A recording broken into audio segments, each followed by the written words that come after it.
आंखें खोली और बड़ी फुर्ती से उठी। बाप रे, 9 बज गए। यह कैसे हो सकता है? मैं इतने कई सालों से इतनी देर तक नहीं सोई हूँ, फिर आज यह कैसे हो गया? आज स्वीटी की तो स्कूल है। करण को अब ऑफिस के लिए देर हो जाएगी। फालतू में अब उनकी बातें सुननी पड़ेंगी। वह सब तो ठीक है, लेकिन माँ जी, वह दिन भर में कितनी बकबक करेंगी। मुझे इतनी देर कैसे सोने दिया उन्होंने? अब तक तो उन्होंने घर सिर पर चढ़ा लिया होगा। क्या हुआ होगा? रेशम जल्दी से उठने लगी।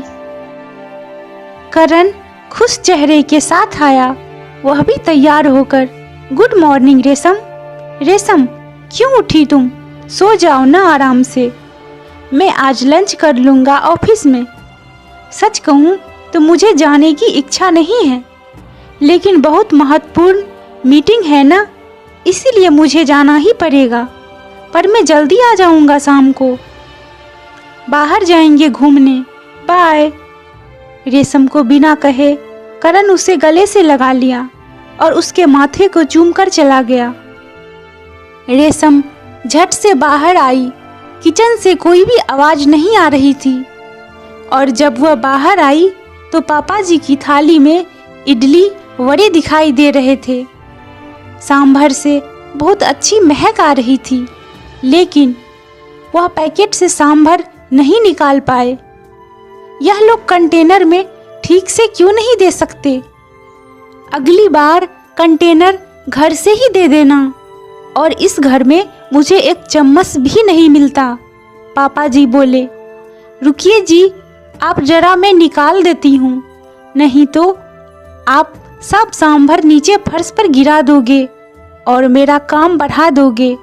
आपके सामने ही तो है चम्मच, आपको तो कुछ भी नहीं मिलता। क्या पता, एक काम करो, आप यह प्लेट लेकर टेबल पे बैठो, मैं देती हूँ सांभर और चटनी निकाल कर। और धीरे बोलो, जरा बहू कभी नहीं सोती इतनी देर तक।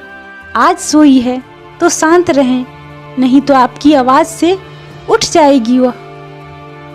बहू जब उठेगी तब दूंगी गर्म करके उसे भी, यह उसका मनपसंद नाश्ता है। रेशम आश्चर्य से यह सब देख रही थी। अरे बहू, उठ गई तुम? क्यों उठी? चलो, अच्छा हुआ उठ गई। तुम्हारे पापा जी तुम्हारे मनपसंद का वड़ा सांभर लाए हैं, गर्मा गर्म खा लो, फिर बाद में चाय पियेंगे साथ में। माँ जी ने रेशम को टेबल पर बिठाया। स्वीटी कहाँ है? दिखी नहीं? रेशम ने पूछा। अरे बहू, मैं उसे स्कूल बस में बैठा कर आया। गई वह स्कूल, होशियार हो गई है अब अपनी स्वीटी। जल्दी जल्दी करती है सब अपने काम, तकलीफ नहीं देती है वह अब। हाँ, बैग बहुत भारी है पर उसका।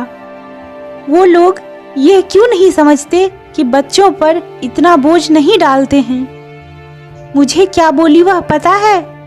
बोली है, दादाजी मैं बिग गर्ल हो गई हूँ और गुड गर्ल भी। अब मैं आ जाऊंगी अकेली घर पर, आप मत आइएगा मुझे लेने के लिए।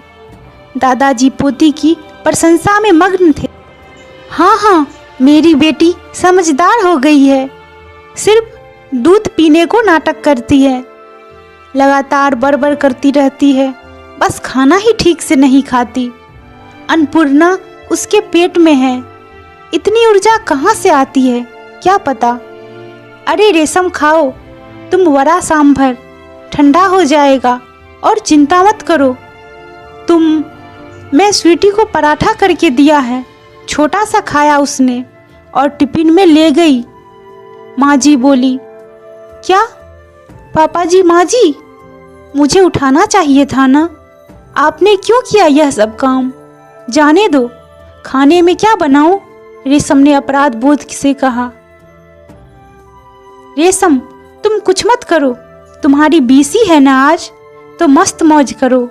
हमारे पड़ोसी में वह बेला आती है ना, खाना बनाने के लिए उसे बोला है, मैंने आज से रोटी बनाने के लिए, बाकी का मैं कर लूँगी।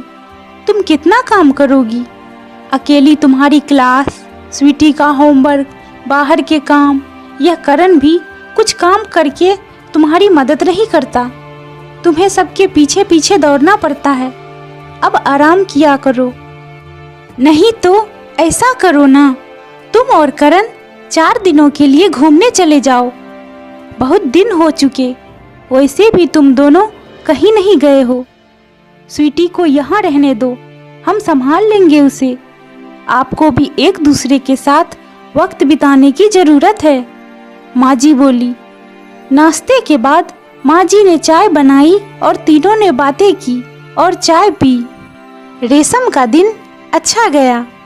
सहेलियों के साथ मस्ती की।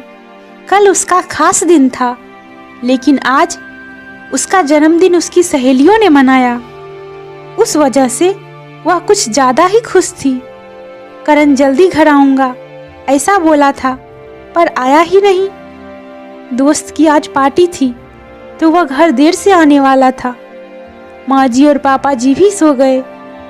स्वीटी को लेकर रेशम भी सो गई। कुछ समय बाद रेशम को बहुत आवाज़ सुनाई देने लगी। वह अचानक उठ गई। स्वीटी उसके बाजू में नहीं थी। वह डर गई और हॉल में आई। हर तरफ अंधेरा था और अचानक रोशनी आ गई। हैप्पी बर्थडे टू यू, अचानक जोर से बोले। माँ जी, पापा जी, करण सब हंसकर उसे विश कर रहे थे। स्वीटी ने दादी की मदद से सुंदर केक बनाया था। रेशम ने केक काटा और सबको खिलाया। सभी खुशी के मारे सो गए।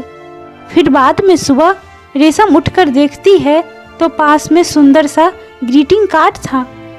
उसकी बेटी स्वीटी ने खुद के छोटे हाथों से बनाया था। वह कार्ड देखकर रेशम बहुत खुश हुई। उतने में एक बड़ा टेडी बियर चलते हुए उसके पास आया।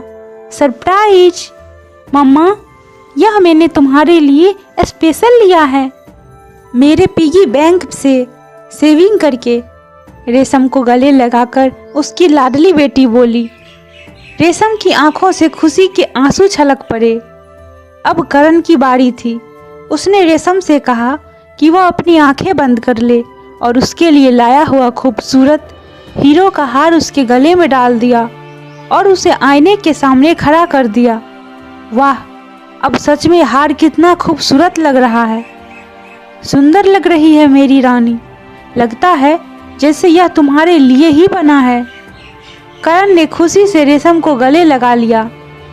तभी रेशम कुछ कहने ही वाली थी कि माँ जी और पापा जी आ गए। यह दुनिया की सबसे अच्छी बहू रानी के लिए, मतलब हमारी बेटी के लिए है। माँ जी पापा जी ने कश्मीर का टिकट रेशम के हाथों में रखा और रेशम उनके पैरों पर आशीर्वाद लेने के लिए झुकी, लेकिन माँ जी ने उसे गले लगा लिया और पापा जी ने सर पर हाथ रखकर आशीर्वाद दिया। यह क्या माँ जी पापा जी, इतना बड़ा सरप्राइज, वास्तव में इसकी ज़रूरत ही नहीं थी। और हम सिर्फ दोनों ही क्यों जाएं? रेशम ने उत्साह से कहा। नहीं नहीं, हम बूढ़े लोग क्या करेंगे? वहाँ वैसे भी आप दोनों की इसकी ज़्यादा ज़रूरत है। हम स्वीटी का भी अच्छे से ख्याल रखेंगे ताकि आप दोनों फुल एंजॉय कर सको। वह सेकेंड हनीमून क्या बोलते हैं, वो आप आ जाओगे तो हम चले जाएंगे। पापा जी ने धीरे से करण को आंख मारी। रेशम और करण दोनों शर्मा गए। चलो पैकिंग करो, आपको कल सुबह निकलना है। और आज क्या क्या खाना बनाना है? आज रेशम की पसंद का माँ जी ने फरमान किया। दिन आनंद में गया। शाम को रेशम की आरती करके माँ जी पापा जी ने उसे ढेर सारा आशीर्वाद दिया। रेशम इस प्यार से पूरी तरह अभिभूत थी। पूरी तैयारी हो गई, कल सुबह जल्दी जाना है, इसीलिए बैग भर के करण और रेशम तैयार थे। कश्मीर के सपने देखकर रेशम को कब नींद आ गई वह उसे समझ में ही नहीं आया। दोनों कश्मीर पहुंच गए। जैसे स्वर्ग ही हो। कितना खूबसूरत था सब कुछ। करण रेशम सब भूलकर एक दूसरे में खो गए। यह हंसी वादियाँ, ये खुला आसमां। करण गाना गा रहा था और रेशम जैसे नई नवेली दुल्हन की तरह शर्मा रही थी। एक दूसरे के ऊपर बर्फ के गोले फेंककर छोटे बच्चों जैसे दोनों मस्ती कर रहे थे। दोनों आज आई स्केटिंग के लिए आए थे। बर्फ में ठीक से खड़े होने में असमर्थ रेशम एक दूसरे को ठीक करने के दौरान अपना संतुलन खो बैठी और वह जोर से गिर गई। आंखें खोलकर देखती है तो क्या, उसके बेड के ऊपर से वह गिर गई थी। बाजू में करण सोया हुआ था, मतलब वह सपना था। इतने में बेल बजी, दूध वाला आया होगा। वह बाहर आए। उतरे में उसकी सास उससे बोली, अरे रेशम, हर रोज कैसे देर से उठती हो तुम? 15 मिनट देर हो गई आज तुम्हें, जल्दी करो। अब चाय बनाओ और नाश्ते में कुछ अच्छा नमकीन बनाओ।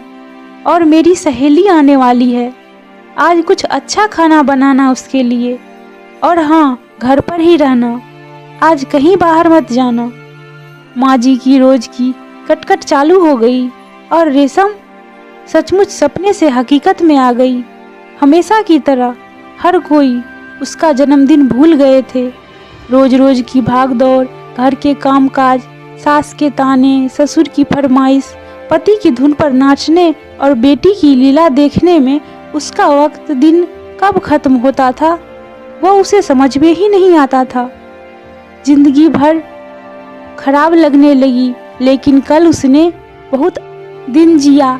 लेकिन इस एक रात के मीठे सपने में उसने इतने खुशनुमा पल जी लिए थे जो उसके लिए क्या कम थे। मन में उस कश्मीर का सपना साकार होने की प्रतीक्षा में वह काम करने लगी।